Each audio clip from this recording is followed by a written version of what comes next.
il existe au moins 3 catégories de dons que je viens de mentionner. La première catégorie, ce sont les dons, notez bien, les dons selon Ephésiens 4, le verset 7-11. Apôtres, prophètes, docteurs, évangélistes et pasteurs. Je vais vous expliquer comment quelqu'un peut manifester ses dons apostoliques, prophétiques, doctorales, évangéliques et pastorales. Mais ici, je ne serai pas vraiment dans les détails possibles. Mais lorsque nous allons toucher le cours sur le changement du sacerdoce et l'appel au ministère, c'est là où j'entrerai vraiment dans les détails. Donc, ça va beaucoup plus vous aider. Mais ici, je vais faire un effort de vous donner l'aperçu général, la compréhension générale, comment obtient le don apôtre, prophète, docteur, évangéliste et pasteur. On prend le deuxième groupe de dons spirituels. Ce sont les dons qui sont consignés dans 1 Corinthiens 12, le verset 1er jusqu'au verset 10e. Là, nous avons 9 dons spirituels. Les 9 dons spirituels sont répartis en 3 sections.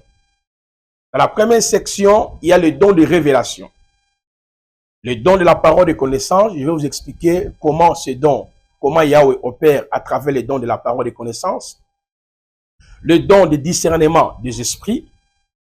Le don de la parole des sagesses. Et nous entrerons vraiment dans les détails par rapport à ça. Et on verra aussi le don de puissance. C'est toujours dans 1 Corinthiens 12, le verset 1er jusqu'au verset 10e. Là, il y a 9 dons répartis en 3 sections. Dans la deuxième section, il y a le don de puissance. Le don de la foi, le don de guérison, le don des miracles. Et la dernière section, ce sont les dons d'inspiration. Nous allons vous expliquer aussi le mode opératoire de ces dons. Le don de la prophétie, le don de la diversité des langues, le don d'interprétation des langues. Comment Yahweh opère dans les dons de la prophétie, dans les dons de la diversité des langues, dans les dons d'interprétation des langues. Et vous serez vraiment émerveillés en écoutant toutes ces différentes révélations que le Saint-Esprit a déposées en nous. Mais si je prends le dernier groupe de dons, ce sont les dons qui sont consignés dans Romains chapitre 12, depuis le verset 8e. Il y a il y a 4 dons non spectaculaires. Il y a le don de l'hospitalité, le don de la libéralité, le don de miséricorde, le don de gouverneur ou la gouvernance. Et nous aurons suffisamment le temps, comme déjà nous sommes dans le chapitre 5e, qui est consacré sur le titre de ces dons, et vous serez totalement éclairés par la grâce de notre Adonai Yehoshua Hamashiach. Je reviens maintenant dans le premier groupe de dons. Dans le premier groupe de dons, nous allons lire Ephésiens chapitre 4, à partir du verset 7 jusqu'au verset 14e. Lisons ensemble. Le texte biblique nous dit ceci. Mais la grâce est donnée à chacun de nous selon la mesure du don du Mashiach. C'est pourquoi il dit, étant monté dans la hauteur, il a capturé la captivité. Il a donné des dons aux hommes. Regardez bien. Or, que signifie il est monté, sinon qu'il est précisément descendu dans le parti intérieur de la terre. Celui qui est descendu, c'est le même qui est monté au-dessus de tout le ciel, afin de remplir toutes choses. Lui-même a donné en effet les apôtres, les prophètes, les évangélistes et les bergers, ainsi que les docteurs. D'après la lecture faite de ces passages, on voit clairement, on nous parle des apôtres, prophètes, docteurs, évangélistes et pasteurs. Regardez ici, mes chers frères et sœurs. Ces dons apôtres, prophètes, docteur, évangéliste et pasteur, ce sont les dons qu'on ne reçoit pas dans les temps, c'est-à-dire sur la terre. Ce sont les dons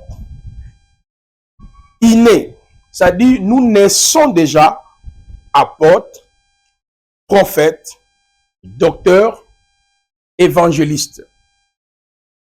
Qui nous a donné ces dons?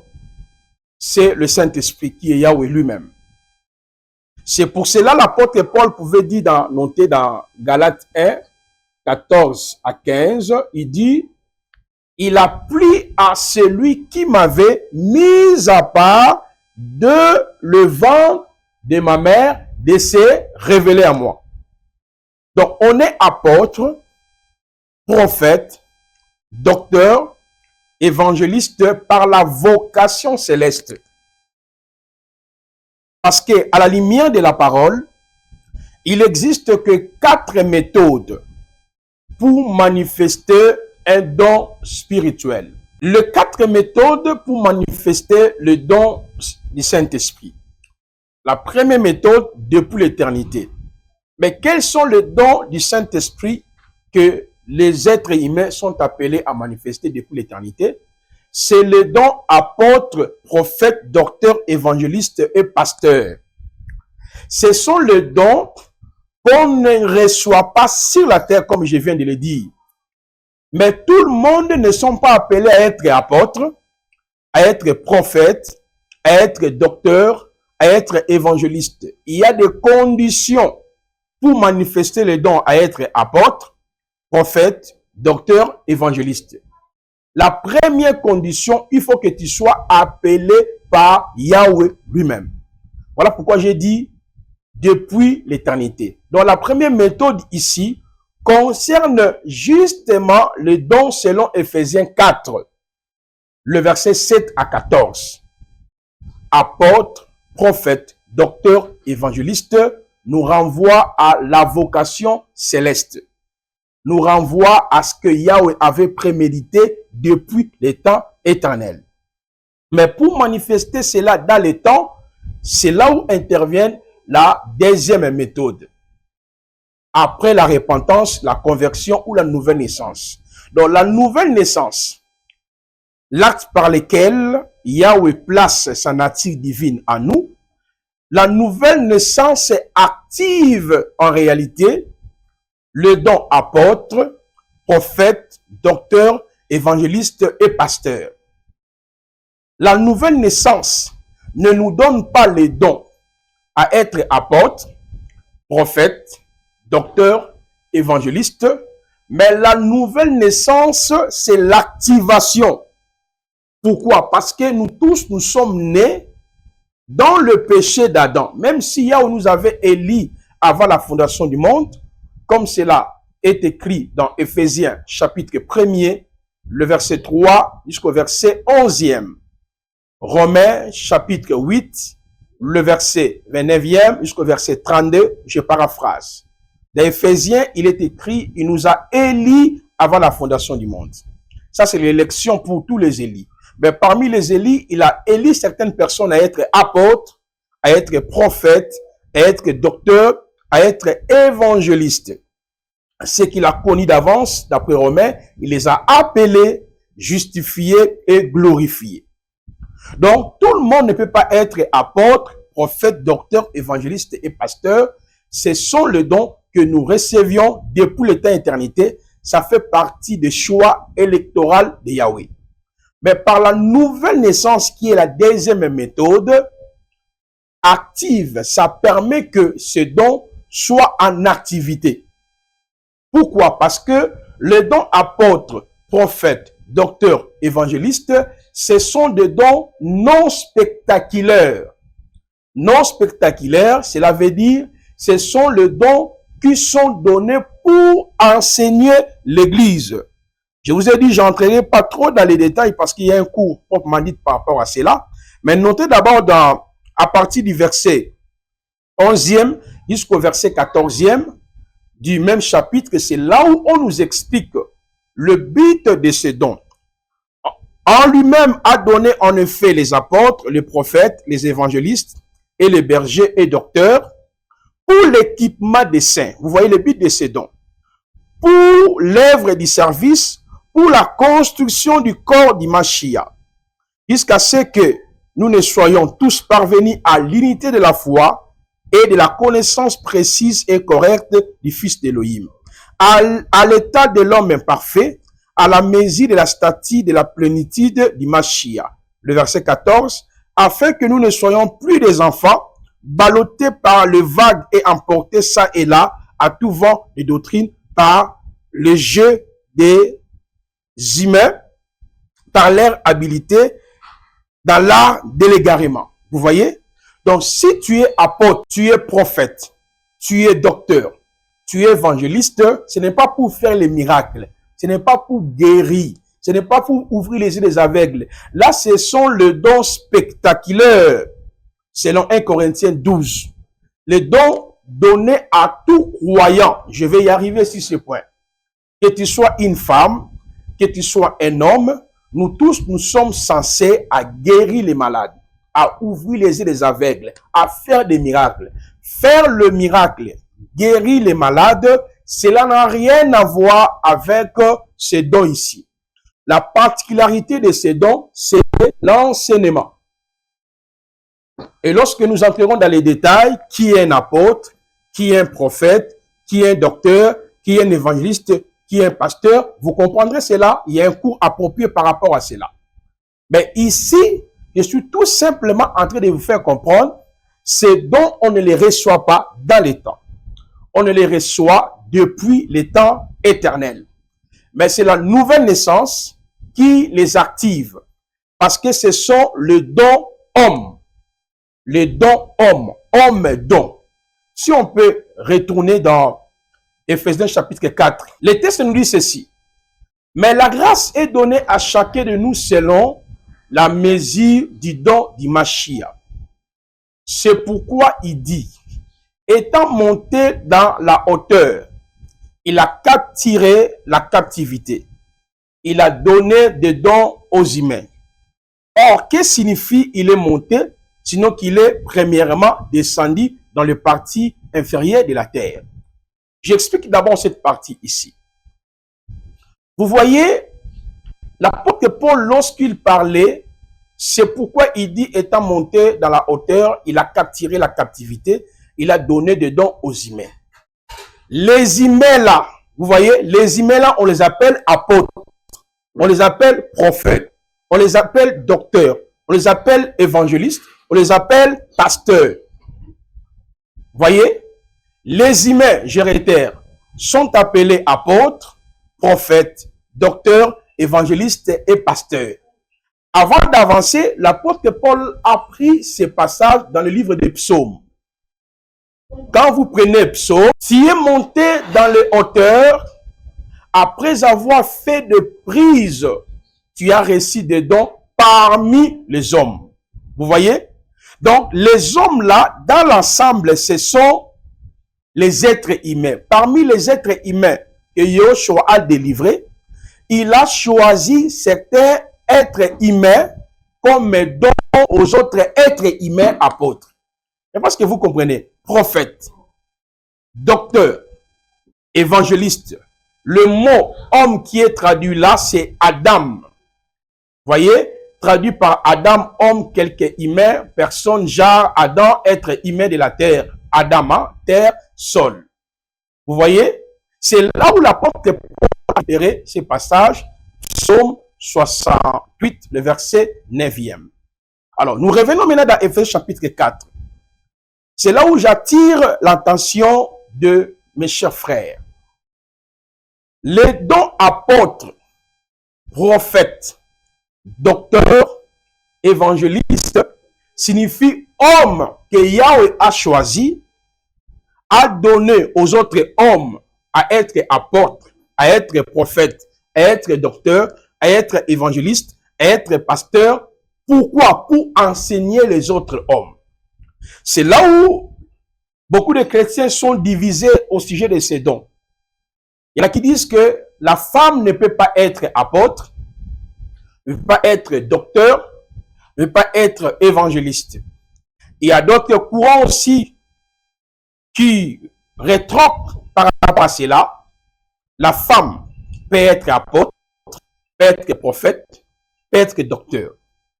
Alors moi, dans les temps aussi, j'étais dans les premiers courants que je viens d'énoncer, qui ne croyaient pas qu'une femme peut être apôtre, peut être docteur, peut être évangéliste. On croyait néanmoins qu'elle peut prêcher seulement les sœurs. Mais c'était une mauvaise compréhension du texte grec. Raison pour laquelle, lorsqu'on retourne dans Éphésiens chapitre 4, regardez très bien. Éphésiens 4, on nous dit dans le verset 8e, c'est pourquoi il dit, étant monté dans la hauteur, il a capturé la captivité. Il a donné des dons aux humains. Or, qu'est-ce que signifie il est monté? Sinon qu'il est premièrement descendu dans le parti inférieur de la terre. Voyez, il a donné des dons aux humains. On disait que les humains là, ce sont les hommes comme toi et moi. Donc la femme ne peut pas être apôtre, prophète, docteur, parce que ce sont des dons d'enseignement qui sont accordés justement aux humains. Une mauvaise compréhension du texte. Et d'habitude, nous disons que le Saint-Esprit, il faut avoir le Saint-Esprit. Mon frère, ma soeur, arrêtez avec des telles déclarations. Tu lis une Bible en français, tu comprends le texte en français, tu fais ton interprétation, tu crées ton interprétation, et puis tu dis que c'est le Saint-Esprit qui t'a convaincu. Non. Si le Saint-Esprit t'avait convaincu, il doit te parler, n'est-ce pas, dans les langues des anges, non? Tu dois avoir une Bible dans les langues des anges. Tu as une compréhension en français, c'est clair. Or, la compréhension dans la langue française ne suffit pas seulement. Il faudrait que vous puissiez, n'est-ce pas, évoluer. Raison pour laquelle, lorsqu'on prend le terme homme qui est là, ça, dans la langue grecque, ça nous permet à comprendre que la femme aussi est associée à être apôtre, à être prophète, à être docteur. Ce n'est pas tous les hommes qui sont appelés à être apôtres, prophètes, docteurs. Ce n'est pas aussi toutes les femmes qui sont appelées à être apôtres, prophètes et docteurs. Ce sont les gens que le Seigneur a désignés depuis le temps éternel. Dans la langue grecque, il y a trois termes, notez ça. Il y a trois termes pour parler de l'homme. Il y a anthropos. Le terme anthropos, c'est le terme qui est traduit dans Éphésiens chapitre 4 là, lorsqu'on dit il a donné le don aux hommes. Les hommes là, c'est anthropos. Anthropos. Anthropos signifie un être humain, homme ou femme. Génériquement, tous les humains. Cela veut dire que tu sois femme, que tu sois homme, si vous avez été choisi par Yahweh à être apôtre, prophète, docteur, c'est-à-dire vous êtes le don pour les autres humains. Vous comprenez? Vous êtes un don pour les autres êtres humains. Ça n'a rien à voir avec l'homme comme moi. Il a fait le don aux hommes. Homme qu'on parle là, c'est anthropos. Anthropos veut dire quoi? Parmi les humains, il a pris mâle et femelle, femme ou homme, les a donnés comme don aux autres hommes, afin que ces derniers enseignent aux autres êtres humains. Ça, c'est magnifique. Notez d'abord le terme là, anthropos. Oh, la femme ne peut pas être apôtre. La femme ne peut pas être docteur. La femme ne peut pas être évangéliste. Cela est écrit dans quelle Bible? C'est dans la Bible créée par nous-mêmes dans notre imagination. Voyez? Alors, le deuxième terme dans la langue grecque pour désigner l'homme, c'est arène. Arène veut dire mâle, un homme, un fils, généralement traduit par homme, mâle, fils et enfant et mâle. Vous trouverez par exemple ce terme arène noté dans Marc chapitre 10, le verset 6e. Marc chapitre 10, le verset 6e. Et lorsque vous lisez dans Marc chapitre 10, le verset 6e, écoutez ce que la parole nous dit. Mais dès le commencement de la création, Elohim le fit mâle et femelle. Voyez? Donc si vous cliquez sur homme, lui second parle de homme et femme. Donc si vous cliquez sur homme, c'est Aaron. Or, dans Éphésiens chapitre 4, depuis le verset 7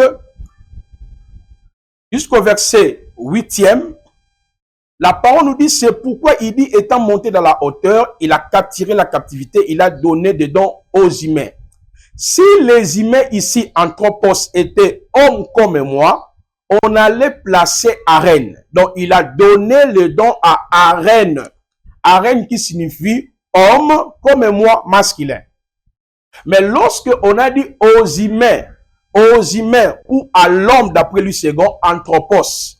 Anthropos qui englobe l'homme et la femme et tous les individus. Donc, il est important que, mes chers frères, de comprendre ces choses. À des fois, il faut arrêter Saint-Esprit, Saint-Esprit. Non, papa, nous tous, nous avons le Saint-Esprit. Nous comprenons la Bible dans une langue où elle n'a jamais été écrite. Donc, ce sont les gens qui ont traduit. D'où, il y a certaines choses qu'il faut vérifier dans la langue authentique. Donc, le troisième terme pour parler de l'homme dans le Nouveau Testament, il y a aner. Aner qui signifie d'un mâle, d'un époux, ou bien d'un fiancé ou futur marié. En référence à l'âge pour distinguer un homme adulte d'un garçon. Tout mâle, terme générique d'un groupe d'hommes ou de femmes. Vous voyez? Donc, aner est spécialement employé pour le futur époux. Moi, je suis anthropos, je suis Aaron, je suis aussi aner, veut dire homme marié comme époux, comme fiancé. Vous voyez la distinction ou les trois termes utilisés dans la langue grecque pour désigner l'homme dans le Nouveau Testament. Mais quand nous lisons la Bible en français, il y a toujours homme, homme, homme, homme. On n'arrive pas à distinguer est-ce que c'est anthropos, c'est Aaron ou aner. Anthropos est utilisé tout comme pour l'homme et pour la femme parce que c'est l'humanité. Mais Aaron est utilisé spécialement pour l'homme. Et aner est utilisé spécialement pour homme marié ou futur époux. Et à part ça, il y a aussi trois autres termes grecs dans le Nouveau Testament. Notez cela pour désigner une femme. Voici les trois termes grecs pour désigner la femme. Je dis anthropos, c'est un terme polysémique qui désigne à deux fois l'homme et la femme. Un être humain, homme ou femme, génériquement tous les humains. Mais pour distinguer anthropos, qui est un terme polysémique, dans la langue grecque, on emploie le terme telous. Telous qui signifie la femme en général. La femme en général. C'est ça le langage qu'on retrouve ici dans Marc chapitre 10e, le verset 6e que nous avons lu. Et je reviens sur le même passage. Il est écrit dans ces textes, mais dès le commencement de la création, Elohim le fit mâle et femelle. Femelle ici, c'est telous. Donc, dans la langue grecque, on peut parler d'anthropos. À deux fois, il y a certains passages bibliques qui parlent d'anthropos comme l'homme. Il y a aussi certains passages bibliques qui parlent de l'anthropos comme tous les êtres humains. Mais pour distinguer l'homme et la femme, nous avons telous. Ça, c'est la femme en général. Mais il y a aussi un autre terme, le dernier terme du Nouveau Testament pour parler de la femme, c'est gounei. Gounei, cela est utilisé pour la femme mariée, la femme âgée, la femme veuve, la femme épouse et la femme fiancée. Vous voyez un peu? Gounei désigne une femme épouse, une femme fiancée, une femme mariée, une femme vierge. Alors, nous comprenons carrément déjà les dons apôtres, prophètes, docteurs, évangélistes. Cela n'est pas accordé à tous les hommes, cela n'est pas accordé à toutes les femmes, mais cela est accordé aux femmes et aux hommes, c'est-à-dire Télus et Aaron, que Yahweh a désigné pour pouvoir diriger les autres. Mais il y a des versets qui divisent encore les chrétiens et ceux qui croient qu'une femme ne peut pas être apôtre, prophète, docteur, évangéliste et pasteur. C'est au niveau de ces deux tests. Mes chers frères et sœurs, nous allons analyser ces tests. Même si tu ne maîtrises pas la langue grecque, je vous invite tout simplement de télécharger la version Bible Strong. Bible Strong, S-T-R-O-N-G.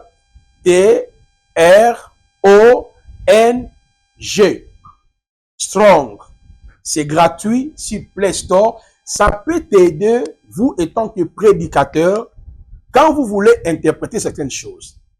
Nous tous, nous avons été conduits dans une mauvaise interprétation en disant que non, le Saint-Esprit, mais on a lu en français. Comme on a vu femme, femme, femme, on croyait que femme, femme, femme. Or, dans la langue grecque du Nouveau Testament, l'auteur a placé des termes appropriés. Regardez maintenant, on va analyser rapidement. Il est écrit que la femme écoute l'instruction au silence avec une entière soumission. C'est quelle femme? C'est la femme Gounei.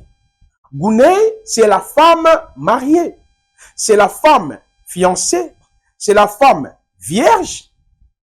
Donc, Paul s'adressait à la femme. La femme mariée ou future épouse, elle ne peut pas enseigner son mari. Enseigner ici, cela veut dire quoi? Dans le verset 12e, je ne permets pas à la femme d'enseigner. Les gens pensent que quand on dit enseigner, cela veut dire ne pas prêcher un Corinthien, toucher la Bible. Ce n'est pas ça. Parce qu'au 1er siècle, le Nouveau Testament n'était pas encore compilé.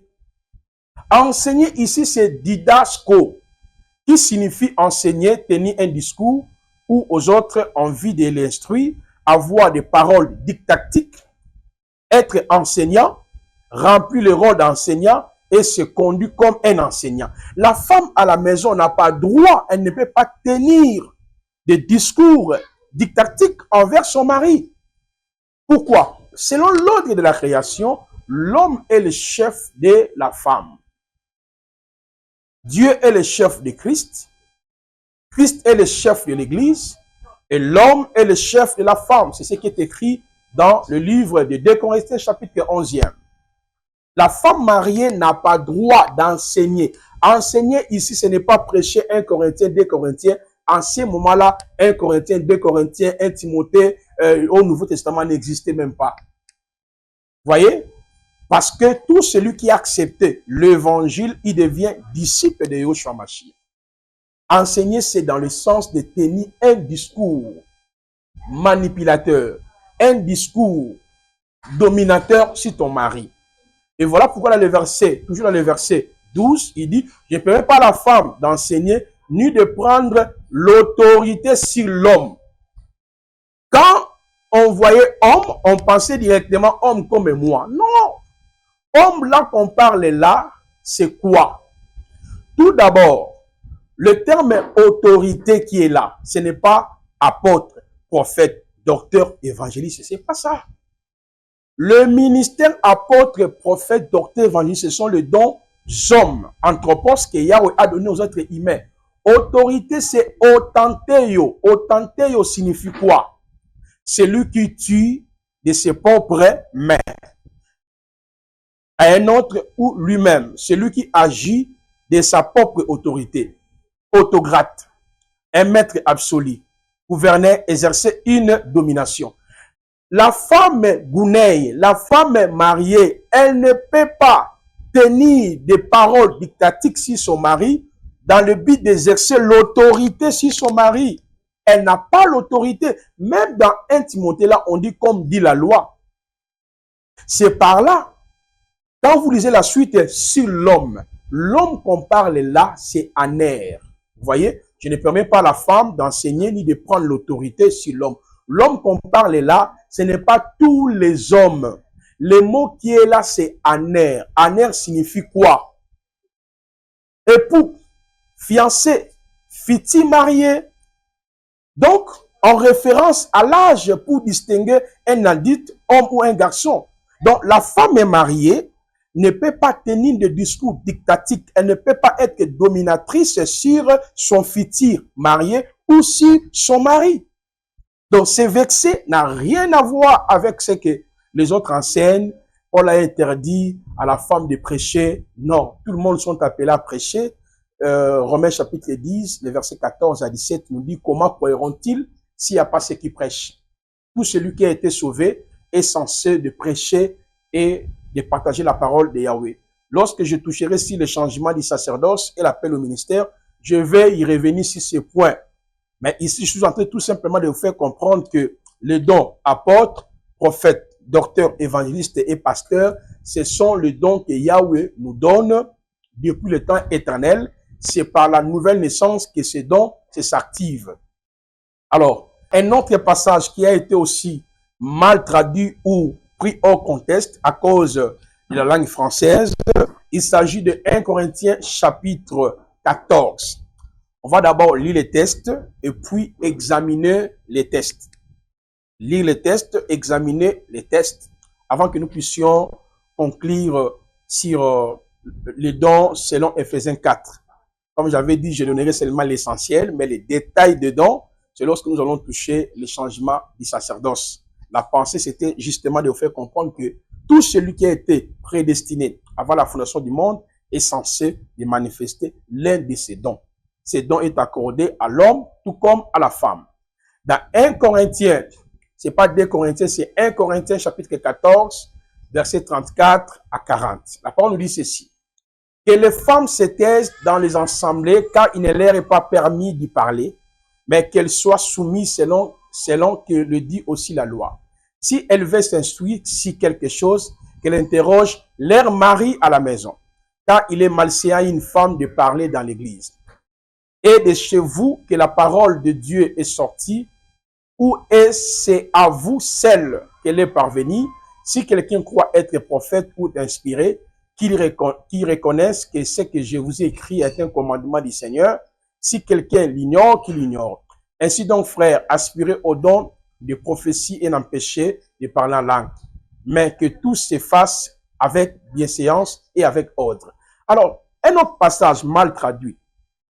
Vous dites, le pasteur qui refuse que la femme ne peut pas être, le pasteur qui appuie que la femme peut être apôtre. Paul a dit, si quelqu'un se croit spirituel, il doit accepter. Celui qui ignore, ignore. Non. Dans ces textes ici, j'ai même cette tradition, ils ont mis Marie. Dans ces textes, c'est la même logique. Je ne vais pas même entrer dans l'aspect contextuel. Là, d'abord, j'examine d'abord l'aspect linguistique. Dans le domaine de l'interprétation, nous avons suivi avec vous sur le cours comment interpréter la Bible d'Itanar à la Nouvelle Alliance. Je vous ai dit, il faut respecter l'aspect contextuel. Là, je n'ai même pas touché l'aspect contextuel. L'aspect géographique, l'aspect linguistique, que nous appelons autrement la transculturation et la contextualisation. On a vu ça ensemble avec vous ici. Mais je ne vais même pas entrer dans l'aspect contextuel, qu'est-ce qu'il y a eu et tout comme ça. Mais moi, je me base tout simplement dans l'aspect linguistique. Dans l'aspect linguistique, la femme qu'on parle là, c'est toujours Gounei. Paul revient dans la même l'ordre établi d'après 2 Corinthiens 11. Dieu est le chef de Jésus, Jésus est le chef de l'Église, l'homme est le chef de la femme. Essayons un peu d'analyser ces passages. Qu'est-ce qui est écrit? Que les femmes se taisent dans les assemblées car il ne leur est pas permis d'y parler, mais qu'elles soient soumises selon que le dit aussi la loi. Il s'agit de quelle femme? La langue grecque nous dit c'est gounei. La femme est mariée dans une assemblée, elle ne peut pas prendre la parole au moment où son mari, qui représente l'autorité pour elle, est là. Les femmes là, dérangées. C'est ça l'aspect contextuel, si vous voulez bien, mais je ne vais pas trop entrer dans cet aspect-là. On verra ça proprement sur le cours, le changement du sacerdoce. Les femmes qu'on parle ici, ce n'est pas télous, ce n'est pas anthropos. Vous voyez, c'est gounei. Gounei, femme mariée. Voilà pourquoi il dit que les femmes se taisent dans les assemblées car il ne leur est pas permis d'y parler. Parler là, ce n'est pas parler comme moi je suis en train de parler. Parler, c'est l'aléo. L'aléo signifie faire entendre une voix, émettre un son. Parler, utiliser la langue et la faculté de parler. Émettre des sons articulés. C'est-à-dire quand un homme prend la parole, que si cet homme-là, il est aner, même s'il n'est pas ton mari, toi la femme, tu ne peux pas prendre la parole en même temps. Mais c'est différent à la femme qui est appelée à être apôtre, à être prophète, à être docteur anthropos. Au moment où elle prend la parole, c'est tout à fait normal. Elle est en train d'exercer l'office, le ministère auquel Yahweh l'a appelé à être apôtre, à être prophète, à être docteur. Voyez? Mais si c'est fait que la femme, elle est dans l'assemblée, elle ne peut pas prendre la parole, parler au moment où l'homme est en train de parler. C'est ce que Paul a dit. Comme Timothée a dit à Timothée, c'est la même chose. Et il dira, si elle veut s'instruire sur quelque chose, qu'elle interroge leur mari. Tu vois le mot mari là, c'est aner. Si dans 1 Timothée chapitre 2, le verset 11, on avait mis le terme aner, il n'y aura même pas de confusion. Donc, toute la confusion est née par les traducteurs. Comme dans 1 Timothée, on a dit, je ne permets pas à la femme d'enseigner, ni d'avoir l'autorité sur l'homme. On dit, voyez l'homme. Mais le même Louis II, dans 1 Corinthiens chapitre 14, à partir du verset 35, il a placé le terme mari. Homme et mari, ça vient de aner. Aner qui signifie épouse, qui signifie aner, qui signifie époux, ou un fiancé, ou futur marié. Donc, la femme mariée, elle ne peut pas prendre la parole au moment où l'homme aner est en train de prêcher. Et c'était le comportement des femmes. Voilà pourquoi on dit que les femmes se taisent dans les assemblées quand il n'est pas permis de parler.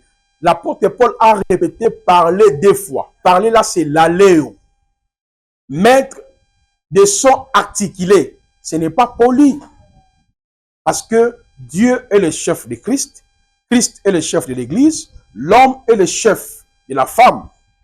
Donc la femme est mariée, partout elle est. S'il y a un homme qui est là, est en train de parler, par respect de la parole, elle ne peut pas prendre la parole. Si elle a des questions par rapport à ce que l'homme a prêché, elle peut aller demander, interroger, n'est-ce pas, son mari à la maison. Mais c'est différent lorsque la femme, elle exerce le rôle d'un apôtre, d'un prophète, d'un docteur. Ça, c'est ça, c'est dans son office. Elle travaille étant anthropos. Je pense que, mes chers frères et sœurs, vous avez bien compris. C'est l'UBK, l'Institut biblique de Kinshasa. Je réponds au nom de Marcel Sebolam Placide, prophète et professeur. Justement, c'est pour vous annoncer la nouvelle session qui commence au début du mois de janvier et précisément le 5 janvier. On démarre une nouvelle session de formation biblique. Vous êtes apôtre, vous êtes prophète, vous êtes docteur, évangéliste, ancien, diacre, bishop, enfant d'Élohim. Vous voulez apprendre, l'occasion, elle est là pour tout le monde. L'Institut biblique de Kinshasa, l'IBK, a prévu pour vous 3 modules qui sont répartis de la manière suivante. Dans le cours doctrinaux, nous avons la Christologie, qui est réellement Yehoshua, est-il Elohim du Vétérotestamentaire, les 7 paroles prononcées avant, pendant, après les 3 heures de ténèbres à la croix par Yehoshua, les changements du sacerdoce lévitique et l'appel au ministère de la parole selon Éphésiens 4, apôtre, prophète, docteur, évangéliste et pasteur. Le lieu du sacerdoce lévitique type de Yahushua et son église, le tabernacle, les différents sacrifices du sacerdoce lévitique type de Yahushua et son église, le revenu du souverain sacrificateur et les sacrificateurs face au sacerdoce royal. La sotériologie, le mystère du torrent du sanctuaire et la grande vérité sur les salis. L'initiation à la langue hébraïque, comment lire et comprendre la grammaire hébraïque. L'aperçu panoramique de la Bible, comment interpréter la Bible du Tanakh à la Nouvelle Alliance. La pneumatologie, qui est le Saint-Esprit et comment opérer dans les dons spirituels. L'angélologie, la doctrine des anges du Tanakh à la Nouvelle Alliance. La préparation de l'épouse, Église, le mystère caché et révélé, les 6 piliers futuristes de l'Église, la doctrine de l'enlèvement, la doctrine des tribunaux de Christ, la doctrine des couronnements, la doctrine des festins des noces de l'agneau, la doctrine des reines millénium, la doctrine de la félicité éternelle, et enfin, l'histoire de l'Église, tome 1, tome 2, tome 3. Là, ce sont des cours doctrinaux. À part ça, nous avons aussi des cours au caractère prophétique. Parmi les cours prophétiques ou eschatologiques, nous avons l'interprétation du livre d'Apocalypse du chapitre 1er au chapitre 22, une série de 22 syllabis. Les 7 sceaux, les 7 trompettes, les 7 coupes de la colère de Yahweh, les 70 ans de captivité d'Israël à Babylone, et la prophétie sur les 70 semaines vues par Daniel, la distance d'un jet de pierre et les cailloux blancs, la marque de la bête et les 666, l'Israël et les nations dans le perspective prophétique, l'histoire de l'Église, l'histoire d'Israël dans le passé, présent et futur, l'histoire des nations dans le passé, présent et futur. Là, ce sont des cours prophétique. Parce qu'il est important, étant donné que vous êtes apôtre, prophète, docteur, évangéliste, afin de Elohim de pouvoir comprendre le cours prophétique. Et enfin, le troisième et le dernier module, ce sont le cours typologique. Et en ce qui concerne le cours typologique, il y a tellement de fascicules, mais nous avons essayé de résumer les différents cours de la manière suivante. Les 7 fêtes de Yahvé, plusieurs fêtes dans une seule fête et les autres fêtes. Les temples de Salomon, un modèle christologique et ecclésiastique. L'interprétation du livre des Cantiques de Salomon. L'étude de quelques personnages bibliques. Les 12 fils d'Israël sur la poitrine du souverain sacrificateur. La création en 7 jours, lire et comprendre la pensée de Dieu. L'étude de la botanie biblique au 5e et au 6e jour de la création. L'étude de la géologie biblique au 5e et au 6e jour de la création. L'interprétation de toutes les paraboles, les 47 paraboles prononcées par Yahushua. Le mystère des chiffres dans la Bible. La constellation des étoiles. Là, ce sont les cours typologiques. Mais je vous assure, il y a plusieurs cours typologiques dans l'Institut biblique de Kinshasa. Et les étudiants, nous proposons même aux étudiants les différents fascicules ou syllabis support au sujet de cours typologiques. C'est pour cela que je vous invite déjà de prendre votre inscription. La procédure, elle est simple. Vous pouvez prendre votre inscription via notre site web www.institutbibliquedekinshasa.libeka.org. On vous demandera votre nom, votre pays, votre adresse email. Et une fois vous avez pris votre inscription dans l'Institut biblique de Kinshasa Libeka, et vous serez ajouté dans le groupe de l'Institut biblique de Kinshasa. À part ça, il y a une autre information pertinente que vous devez comprendre. L'inscription, c'est 20 $ ou 20 €. Ça, c'est les frais que vous allez payer pour que vous soyez confirmé dans l'Institut biblique de Kinshasa, Libeka. Alors, comment les choses se passent? La formation a une durée d'1 année. Il n'y a pas une heure fixe pour le cours. Nous enregistrons déjà les vidéos et nous allons envoyer les vidéos en privé dans le groupe ou directement dans vos WhatsApp ou dans vos adresses email pour que vous puissiez suivre la formation personnellement. Le temps pour suivre la formation dépend de l'étudiant. Mais néanmoins, à la fin de chaque cours, l'Institut biblique de Kinshasa organise des séances directes avec les professeurs. Par exemple, nous venons de terminer le cours sur la pneumatologie. Il y aura des lives en privé. Là, les étudiants seront en mesure de pouvoir poser des questions aux professeurs et puis il y aura des examens, des interrogations et toutes ces informations-là, vous en aurez une fois que vous avez pris votre inscription. Et enfin, l'IBK a prévu 31 cours pour une durée d'1 année. À la fin de la formation, vous aurez un diplôme en maîtrise en théologie systématique, dont licence en théologie systématique. Comme la formation dure 1 année, étudiant est censé de payer chaque fin du mois 20 € ou 20 $. Donc quand vous faites la sommation, c'est 240 $ ou 240 € que vous devez payer. Tout dépend de la possibilité de l'étudiant. Vous pouvez payer du coup la moitié ou chaque mois, mais en condition que vous respectez, n'est-ce pas, le principe établi. Nous avons déjà enregistré beaucoup d'étudiants. La porte, elle est totalement libre et la nouvelle session commence au mois de janvier, le 5 janvier, on démarre. Si vous n'avez pas encore payé le 20 $ d'inscription, vous ne serez pas administré dans l'Institut biblique de Kinshasa parce que les frais sont obligatoires. Merci beaucoup, que Elohim Yahweh vous bénisse.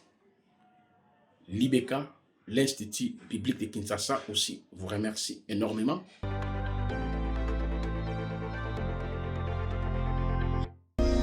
Alors à qui pourrais-je te comparer? Le prince de vie, Jésus est sans pareil. Personne de rien ne peut me séparer de lui.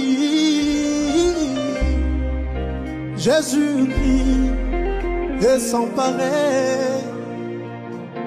Zambé apetelo na yoane. Jésus-Christ est sans pareil.